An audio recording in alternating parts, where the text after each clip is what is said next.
Shalom, selamat pagi untuk kita semua. Sangat bersyukur di pagi hari ini kita boleh kembali datang bersama-sama berdevosi di hadapan Tuhan. Sebelum kita masuk lebih jauh, mari kita tenangkan diri kita ambil saat teduh. Saat teduh dimulai.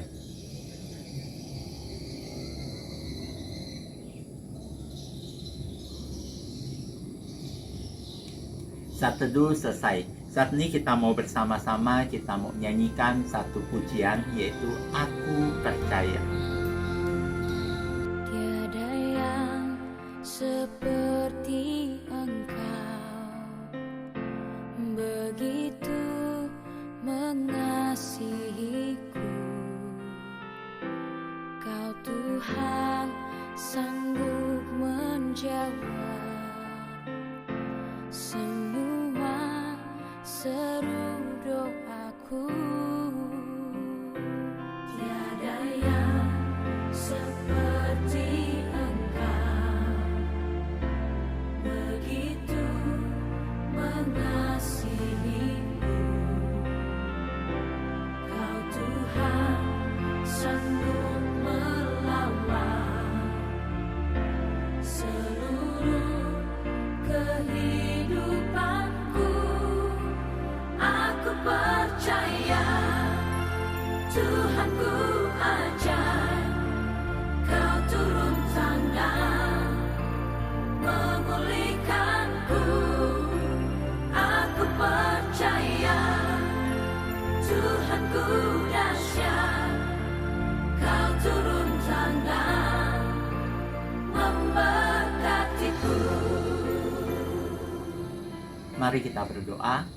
Tuhan, kami mengucap syukur di hari ini kami boleh kembali datang bersama-sama untuk mempelajari firman-Mu. Tuhan, kami serahkan waktu pembelajaran firman hari ini ke dalam tangan pimpinan Tuhan. Hanya di dalam nama Tuhan kami, Yesus Kristus, kami berdoa dan mengucap syukur. Amin. Saat ini kita mau kembali mendengarkan pembacaan Alkitab yang diambil dari Markus pasalnya yang kelima, ayatnya yang ke-21 sampai 43. Markus pasalnya yang kelima ayat 21 sampai 43. Sesudah Yesus menyeberang lagi dengan perahu, orang banyak berbondong-bondong datang lalu mengerumuni dia. Sedang ia berada di tepi danau, datanglah seorang kepala rumah ibadat yang bernama Yairus. Ketika ia melihat Yesus, tersungkurlah ia di depan kakinya dan memohon dengan sangat kepadanya. Anakku perempuan sedang sakit, hampir mati. Datanglah kiranya dan letakkanlah tanganmu atasnya, supaya ia selamat dan tetap hidup. Lalu pergilah Yesus dengan orang itu. Orang banyak berbondong-bondong mengikuti dia dan berdesak-desakan di dekatnya. Adalah di situ seorang perempuan yang sudah 12 tahun lamanya menderita pendarahan. Ia telah berulang-ulang diobati oleh berbagai tabib, sehingga telah dihabiskannya semua yang ada padanya. Namun sama sekali tidak ada faedahnya. Malah sebaliknya, keadaannya makin memburuk. Dia sudah mendengar berita-berita tentang Yesus, maka di tengah-tengah orang banyak itu, ia mendekati Yesus dari belakang dan menjamah jubahnya. Sebab katanya, asal ku jamah saja jubahnya, aku akan sembuh. Seketika itu juga, berhentilah pendarahannya, dan ia merasa bahwa badannya sudah sembuh dari penyakitnya. Pada ketika itu juga, Yesus mengetahui bahwa ada tenaga yang keluar dari dirinya. Lalu ia berpaling di tengah orang banyak dan bertanya, "Siapa yang menjamah jubahku?" Murid-muridnya menjawab, Engkau melihat bagaimana orang-orang ini berdesak-desakan dekatmu, dan engkau bertanya siapa yang menjamah aku. Lalu ia memandang sekelilingnya untuk melihat siapa yang telah melakukan hal itu. Perempuan itu yang menjadi takut dan gemetar ketika mengetahui apa yang telah terjadi atas dirinya, tampil dan tersungkur di depan Yesus, dan dengan tulus memberitahukan segala sesuatu kepadanya.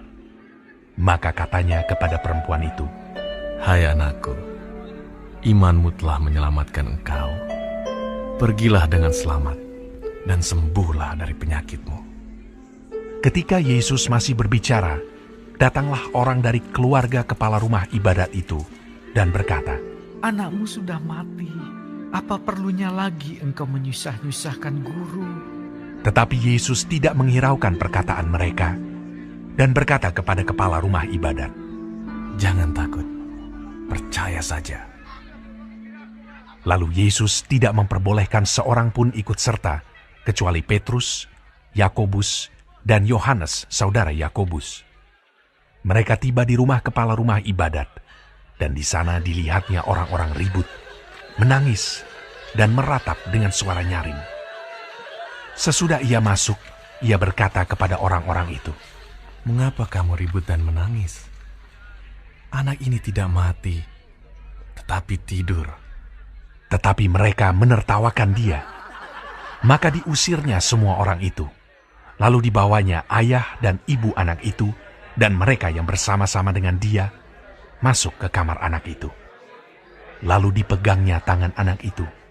Katanya, Talita kum, yang berarti, hai anak, aku berkata kepadamu, bangunlah.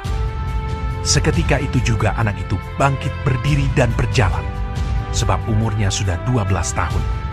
Semua orang yang hadir sangat takjub. Dengan sangat ia berpesan kepada mereka, supaya jangan seorang pun mengetahui hal itu. Lalu ia menyuruh mereka memberi anak itu makan. Berbahagialah mereka yang membaca, merenungkan, terlebih lagi melakukan firman Tuhan di dalam hidup mereka. Nah, pelayanan yang biasa dilakukan oleh Tuhan Yesus adalah mengajar tentang kerajaan Allah, mengusir roh jahat, menyembuhkan orang sakit, dan membangkitkan orang. Semua itu dilakukan oleh Tuhan Yesus untuk memberitakan kerajaan Allah. Ia ingin agar kuasa Allah menjadi nyata dalam kehidupan umat manusia. Nah, pada bagian yang tadi kita dengar, kita menemukan ada dua masalah besar yang terjadi. Dan kelihatannya sudah kehilangan harapan. Yaitu yang pertama adalah anak Yairus yang dikabarkan telah mati ketika Tuhan Yesus belum sampai ke rumahnya. Dan yang kedua adalah perempuan yang sudah 12 tahun sakit pendarahan, yang kehabisan uang untuk biaya perobatan dan dia tidak sembuh. Dan pada waktu itu dia telah menjual semua harta yang dimilikinya. Namun semua tidak berhasil menyembuhkannya.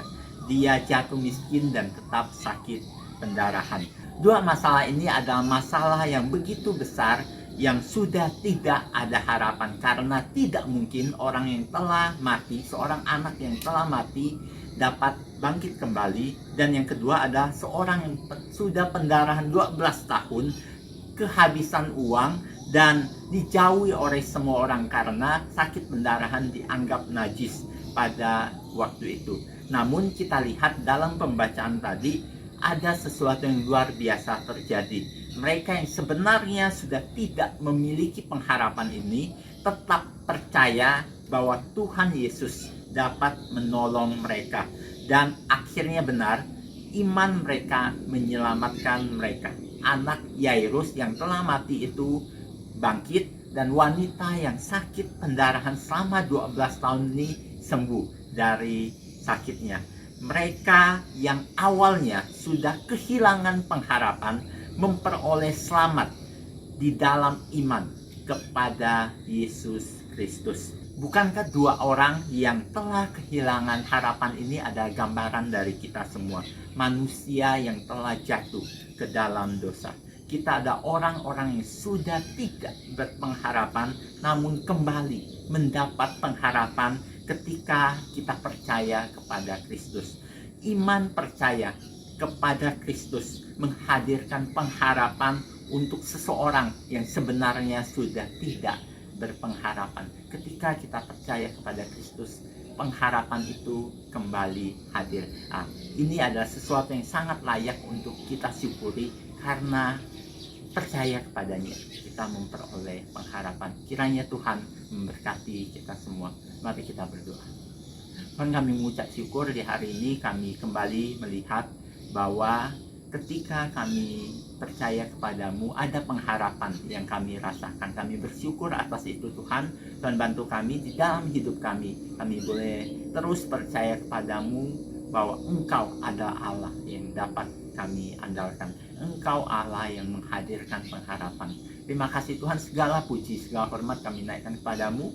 Hanya di dalam nama Tuhan kami, Yesus Kristus, kami berdoa dan mengucap syukur. Amin. Devosi kita hari ini selesai. Kiranya Tuhan memberkati kita semua. Soli Deo Gloria.